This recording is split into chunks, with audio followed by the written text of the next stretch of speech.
Well, hello everyone. Thank you for finding time to tune in.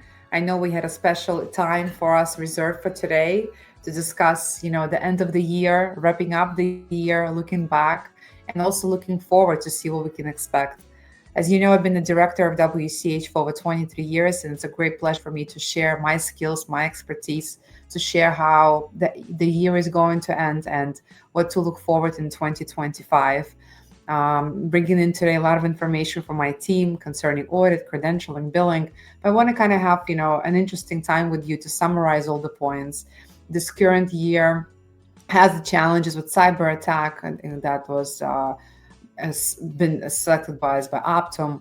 But we got over it, thank God, to our compliance, to all the software technology and the good communication with our team to get to that specific change. Audit request has never ended our lives, right? Insurance company continuing to terrorize our clients, terrorize providers, trying to get information. But it's all part of being in business with insurance company. There's not much that we can change, right? So fees reductions, authorization requirements, all these things that we kind of felt or experienced this year, we got to think and say, well, what's going to be expected in 2025? So this is the time where we give you our feedback, so you get to be more prepared. And we're going to have a little bit of a fun because we're going to do it in two segments. I'm going to cover first, what news is out right now for 2025 as far as Medicare and some of the changes, and what my team recommends for you guys to do in your own practice. Doesn't matter what specialty, your location, or you're just starting out the business or already in business for many years. Let's talk about everything, all right? So what to expect in 2025? So major changes are happening in telehealth. We really want you to be aware of the things that are going to impact your bottom line because the revenue is going to drop, the codes are being eliminated, new codes are stepping in, and there's a different understanding of what telehealth is. The phone calls are out. So definitely talk to my team directly, get information for your documentation, what's changing, what CPT codes are being in place, what fee schedule, how it's going to impact. But the overall telehealth, there is a great shift for the medical specialties. The behavioral health is staying as is, but the medical providers, the primary care, the specialists, all the consults that you guys been doing over the phone, that is being eliminated in the new year. So make sure that you are on top of it. Talk to our team directly. But there's a heads up for you that in 2025, as of January, there's a major change with telehealth coding and billing. Next change, which is kind of surprising and in a way makes me feel that this is the right change, has been long overdue for therapy world, for the OTs, for the physical therapists, right? So in private practice now, PTAs and OTAs do not need to have a direct general supervision. It's no longer needed in the new year. So they can work independently based on the plan of care that was developed by the therapist. This is a big deal, right? This has been always present in a home institutional world, but never in a private practice setting. So CMS has released the rule. It's now in effect as of new year. We want to make sure that you guys, if there's any questions, please feel free to ask us.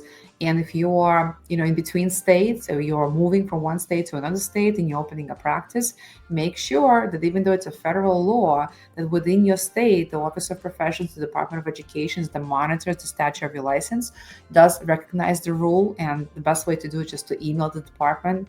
Hey, say this is what CMS says we're going to do now. Just wanted to confirm with you. But the rule is in place and it's going to definitely alleviate a lot of pressure on the supervising physical therapist and occupational therapist.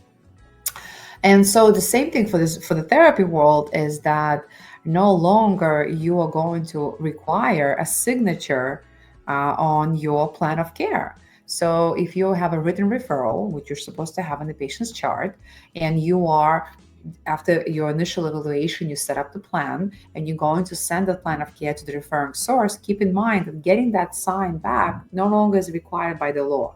You can have it back, they'll send it back to you. You don't have to wait for it. You don't need to gather the document. It's enough to have proof that you have submitted to the provider that send the referral for that patient. So this is also time saving and a great administrative relief, because I know that over the years, a lot of therapists do complain quite often that providers who are referring are not getting back to us the signed plan of care, which is kind of a statement of saying, well, they're aware that I'm treating this patient as they have requested. So this is being eliminated, and it becomes now your responsibility to send them this information out.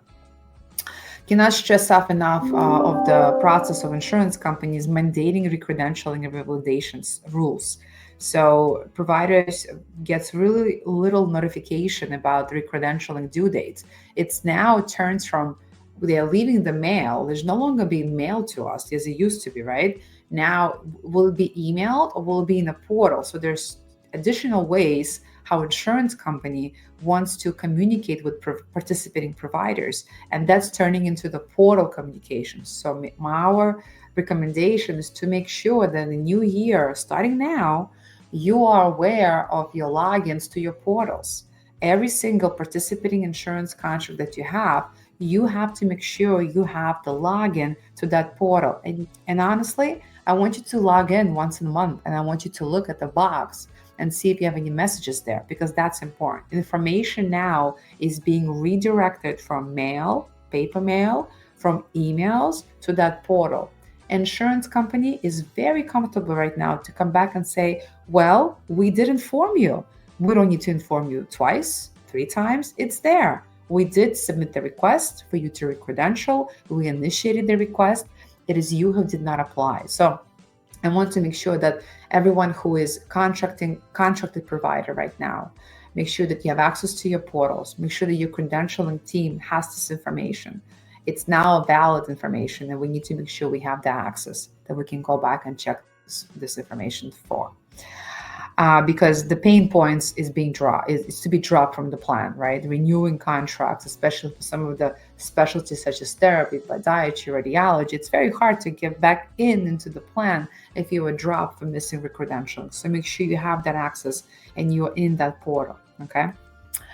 Next thing is MIPS and value-based. If you're a primary care provider, take advantage. Don't wait. Talk to your Medicaid HMO plans, depending on the state, depending on the plan you're in. Look at your roster of patients. Predominantly, which pair is the most commonly seen in my practice? Go out to that pair and ask about the value-based. You need to be educated by the pair, and that's exactly what they're trying to enforce now to primary cares. Specialists cannot yet benefit as much. They have not yet allocated a proper program that can deliver the values they need. Remember, insurance companies have a report card. They're also evaluated by state by their performance, and they need to take certain measures to educate their clients, to collect the data on their members. They are doing that through medical chart auditing, and I'm sure you have noticed how many requests for HEDIS measures and for all these letters that come into you. There's a reason for it. It's not just to harass you or to bother you. They are truly collecting information. They want to understand exactly what the patient is going through, their member is going through, so they can properly analyze the data. And kind of also plan the budgeting, right? The budgeting that's be expected to spend next year on that particular life. So for primary care doctors, make sure that you are working with insurance companies and getting the most out of those value-based programs. Whether it's the Medicare line, the Medicaid line, you need to make sure you are aware of the measures they want you to report. There's a performance report every month you should be getting, and you should be getting checks for value-based. Make sure you take advantage. It's becoming a big deal right now for primary care. It started off this last quarter significantly. There's been a push for it, and it's going forward to the next year. Consent forms. Something has been kind of coming up from May of this year. There has been a lot of conversations between the medical societies, the CMS, and the Congress. There's a discussion going on, what exactly and how advanced should our consents should be when we are communicating with the patient of their financial responsibility. Well, in general, I would say that insurance companies have never asked to see any consents, or they have never looked at the patient demographic paperwork that you're completing, which they will be doing, especially if you're billing out of network or you're billing patients post insurance payments. And if the insurance paid and the patient is getting a bill, there are cases when the patient calls the insurance, and then the insurance company does a 3-way call to find out why you're balance billing, but you are not balance billing. You had an agreement with the patient. So make sure that there is a consent, financial consent and the treatment consent. I know they kind of sound the same because you are requesting the payment from the patient for the responsibility that is left from the procedure, from their balance that was not paid by the insurance company, or whatever the case was. But the financial consent and the treatment consent. They're a little bit two different things, but they're kind of related to one another. So you can have a one pager that is split into two. You have the financial consent that our patient agrees to pay as much for this procedure, and you have the procedure consent, attestation to all the services that the patient is going to receive in the office, that there's no surprise. It is signed by the patient, dated by the patient. It's an official statement. So make sure that your practice has ability now to have these consents re-signed with established patients and with the patients that are coming into your practice. There is a pattern that insurance companies want everybody to follow in 2025, and that is every time the patient comes back, especially to a specialist, right? So it's not like a primary care where they continue coming in more frequently depending on if they get a cold or a paper or a physical, whatever they need to get done, right? But for specialists, they're coming in either for a follow-up, either for initial, then the follow-up, then procedure, whatever the case could be. So it's not as often, but there is a recommendation for you to make sure that every time patient walks into a specialist, they sign new documents for that particular date of service. Just keep that policy in place in your practice, especially if it's specialty care. Let's talk a little about patient collections. We know that we were all hit with an idea, with the law, right? The law has been changing for every state pretty much already. And the impact is severe because, again, it's the physicians who are suffering. It's not the patients, it's not the government, it's not an insurance company. It is us, the medical providers, who are faced with dealing with patient balances and unable to collect them because the credit bureaus have now set a specific limitation. They're now going to collect medical debt related cases. So, and that is particular in New York now. Medical debt is forgiven. Yes, you can file to collection agency, but it will eventually be forgiven to the patient, and it will never be applied towards their credit. And the problem is with every other state, there is different regulations. So regardless of where you're practicing, make sure that you are aware of the state requirements when it comes to medical debt. It's really important, especially if you're out of network or in network, if you are not collecting co-pays, if you are super weak in your system as far as doing patient billing. No, collection agencies are not going to solve your problem. Our recommendation is to make sure that the collection is done at the point of service. You have the patient in the office, they're right there signing their financial consent, signing their treatment consent. Let's get a check, let's get a credit card, let's get something in our system so we can minimize us going out to you again, because that's the most difficult journey for any practice to go to this patient collection. So make sure you know the rules, there is a process in your practice, and then someone is following up constantly. Another thing that you might be looking into that's kind of becoming a significant problem, that it's growing slowly, and it's usually tends to happen with newcomers. So a new graduate, right? A new physician that graduates, or a non-physician ancillary staff, they're eager to start working for you. You want to hire them, but they are not able to prescribe because they are not part of the Medicaid system. Or you want to get them credentials so they can see patients and work independently in your practice instead of you supervising them and billing under your name, right? And PMD situation, PAMD situation, all these different cases that came up. Keep in mind, please, because this becomes a huge issue that we see with recruitment of staff, and that you are required to credential your providers, especially if you want them to work independently and you want them to prescribe. They have to be at least at minimum with Medicaid. You have to credential their NPI with Medicaid in order to be in a system so that all the pharmacy orders, all the DME supply orders will be covered. Otherwise, they're considered as a non-recognized provider. They're not in the state Medicaid system. And again, this is not just for New York. Anywhere you are, it's the same process. We have seen claims denied because the ordering provider was not recognized by Medicaid, which is a big deal, especially if you're onboarding staff. So walk away from here is that if you're hiring somebody, do a little bit of a homework, talk to credentialing, find out what needs to be done right now from the moment of hiring before they can start accessing patients and providing care. All right, now we're going to move into the fun part. And this is truly our recommendations of what we would like for you to keep in mind and to foster in your practice. As you know from our years of experience in billing, auditing, credentialing, we see a lot of different things. We work with different providers of different specialties. We work with insurance companies. We know how difficult it could be in some areas in the healthcare, the challenges that we have, right? So today we're going to talk about pretty quickly, not a lot of points, but I wanted to say some pointers to you, and they're as follows.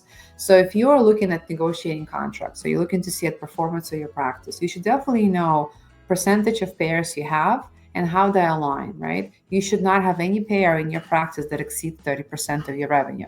So if Medicare is exceeding 30% of your patient revenue in your practice, that's a problem. You need to look into marketing, you need to expand. Maybe you're going to hire a ZocDoc, maybe you're going to go into a CEO, you're going to hire somebody who's going to promote your practice, more boost for online appearance.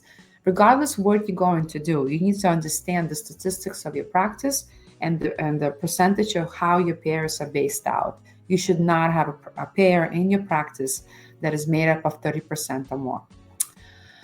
Next thing, I advise you not to ever miss any mailers, not to disregard any mailers. I want you to make sure that you're opening every single mail and that there's attention to it. Even if it looks like a flyer, marketing brochure, open it, see it. Sometimes it's recredentialing, sometimes it's requests for medical records. We cannot be neglected of the information that is being asked by us from the insurance company. Make sure you don't dispose of the mail. Very important point. It affects a lot of us, and we see things happen when those mailers are missed. Make sure your medical records are signed within reasonable time. We see a lot of audits in our world where providers have left unsigned records and they do not remember this patient. They remember already seeing this patient. So much time has passed. So make sure it's done within a reasonable time frame. It's super important. Reasonable because I don't want to define a number of days, a number of hours. You have to be, as a provider, knowledgeable and ability to remember exactly and precisely what took place during that visit. So reasonable time is upon you to decide, but it has to be signed. We do recommend in doing internal chart audit review. It truly helps you to understand how you're performing as a provider, how your staff is documenting, things that you can improve on, because policies change. Policies don't change once a year, they change more than that. And we need to make sure that you're aligned with your team and you clinically document everything, especially medical necessity. Are you overcoding, undercoding? All these things, all these elements can only come if you are investing into your own self and you're checking how you are documenting. So internal audit is very important. And plus, if you find something, you might find something you're overcoding or undercoding, you have to make an initiative to voluntarily return the money to the insurance company. It's your decision. It's our advice. That's how it properly should be done. Insurance companies, unfortunately, are planning to increase credentialing time frame. So those clients that are already credentialed, you're not looking to do anything changes or not adding a new tax ID or expanding into a new location, you're fine. But if you are opening up a new tax ID, separating your business to specialty, hiring new providers, keep in mind, if we were living before in a 90-day period, we're no longer in a perfect world. Now we are reaching 120, and I've seen applications with United Healthcare go to 180 days and beyond. So it's an obstacle. Every time there's a delay in credentialing, every time insurance company extends the credentialing process, you are extending the billing start date, and it's a big deal. So make sure you're working with the right company for credentialing. Make sure that your credentialer knows the timeframes and following them. But overall, insurance companies are definitely going to be behind now. It's an official, we see it throughout. Background checks. You are required by law to background check all of your healthcare workers and your staff workers. I know it has been a rule for many, many years. Are you following or not? I don't know, but we highly recommend, because insurance companies are validating this information during credentialing now. And they're validating to find out if there's a compliance plan within your team to figure out if you found somebody who is on the exclusion list. Have you checked the provider? Do they have Medicaid? Were they excluded? Were they turned? What was the reason? How is their DEA? What are their board status? You are responsible for the background check of your staff, whether it's an office manager or whether it's physician working for you. Please keep that in mind, okay? Supervisions, right? Supervision is not a signature. Supervision is an act that is assumed made by you. Insurance companies realize and understand that as soon as you say, I'm supervising somebody, so that means you're doing the work. You are fully involved in supervision of the care that individual is providing. For some of you that are doing supervision a lot, you might not be completely involved at all in the patient care. Well, you have to be. It's not just a signature. There's a lot of level of liability behind the word supervision. So make sure that you get involved, check the charts, speak to your team, make referrals, get involved. That's all we're saying. We're looking right now at a lot of audits where supervision was billed, but supervision was never performed. It becomes an issue. Contract initiation, if you're a provider in network for more than 5 years, go ahead, start negotiating. You can do it. You have every right to do it. You can talk to us, we can consult how to do it properly, choose your biggest pair, choose your medium pair, but you should be negotiating with insurance companies. Another thing that I want to bring up that surfaced because of the Change Healthcare cyber attack is your vendor contracts. Make sure that every supply company, every pharmacy, any printing shredding company, anybody who works and comes into your office to take HIPAA-related data or has access to HIPAA-related data, all of these vendors, you have their agreements, you have the business associate agreements, you know how to locate them, you know the expiration date, you can renew them. Make sure you have this in place. Because the OMIG compliance plan, if they want to knock on your door because you're making more than $500,000 a year from the Medicaid plans, that's going to be looking at that. That's one of the criteria for you to have a vendor relationship contract in place and to make sure it's accessible and available for review whenever it's needed and it's up to date. So make sure you're protected and you have this. HIPAA is the most expensive ticket in the world. The bridge of HIPAA, any kind of violation. That's what providers pay a lot of insurance company for, and I'm sure you've heard the news, right?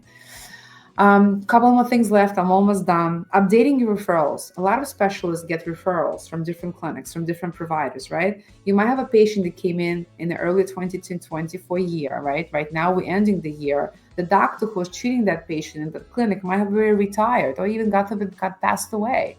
There has to be a way for your EMR system, for your practice managers, for your staff to be able to update referralees or NPIs of the doctors who are referring patients to you. It's important for billing because we do report referring NPIs. It's important for your EMR. It's important for patient care overall because you have to give feedback on the referrals. It's a very important process. And insurance location updates. If you're moving place to place, changing staff, whatever contract you have, it has to be transparent. It has to completely be transparent to what you are now. So make sure you're updating your location, your office hours up to date. We talked about secret shoppers for months already. If you're reading our newsletters, the insights, we had a huge story on secret shoppers and how providers were thrown out because they did not validate the office hours. They couldn't schedule an appointment on time for the patient, especially in the behavioral world setting. I can't stress enough the importance of knowing how you're credentialed, knowing your office hours, and how you're set up. It's truly an impact right now on all the providers. And for mental health, it's even more strict because you have to be available for specific cases right away. So knowing all of that, make sure you know how you're set up in the directories, make sure you have an answering service, make sure you have a proper time scheduling, and that your staff is trained.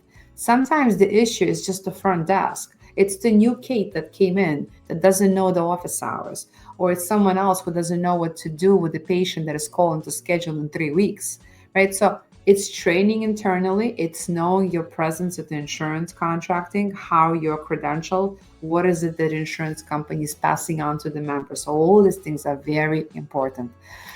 Well, I'm going to end now by saying, happy holidays, happy upcoming new year. My team is here for you. And we're excited to get to the new year together.